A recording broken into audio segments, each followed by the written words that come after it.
Live from your local news leader, this is KTTC News. Trouble telling them apart. That is what the Fillmore County Sheriff says. Twin sister is at the center of a complicated investigation we're banking on. Thanks for watching us tonight. I'm Tom Overlay. And I'm Caitlin Alexander. Today marked the first time Sheriff John DeGeorge addressed the media on a September traffic crash that claimed 2 Amish children on their way to school.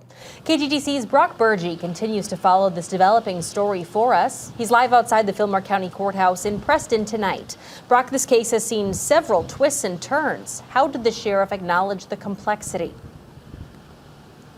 Caitlin and Tom, the sheriff was both open and direct in his responses here today. He knows there is a great deal of emotion connected with this investigation.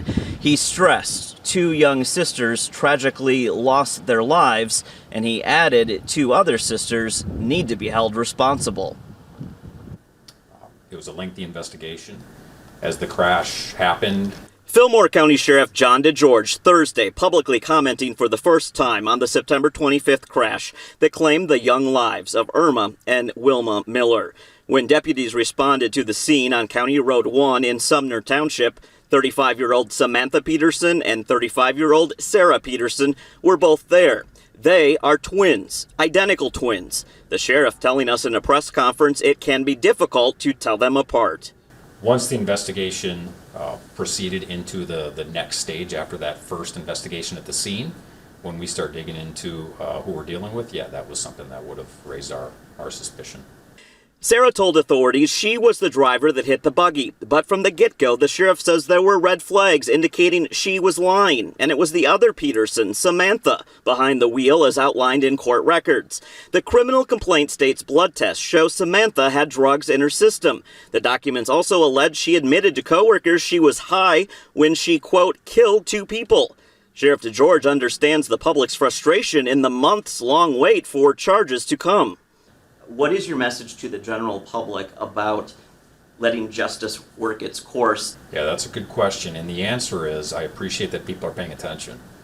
It shows that people care about what goes on and they want answers and they want accountability, both from people who are involved in something like this and from their law enforcement. So the answer is we have to do the right thing. 1 month after the crash, I visited with Menno and Sarah Miller, the parents of the 2 girls killed. It all comes down to accepting. The parting is just so tough. Menno told me his family isn't seeking justice, but an apology would help them move on. It would make it a little easier if they, how would you say, maybe showed a little remorse. The Peterson twins won't appear here until late March and early April. In the meantime, they are not in jail. The judge included court summonses in the criminal complaints, no arrest warrants. The court felt that we did not meet that standard for arrest warrants, and the court has specific criteria you have to go by. Now, the sheriff says that the Miller family has been made aware that charges were filed here in Fillmore County this week.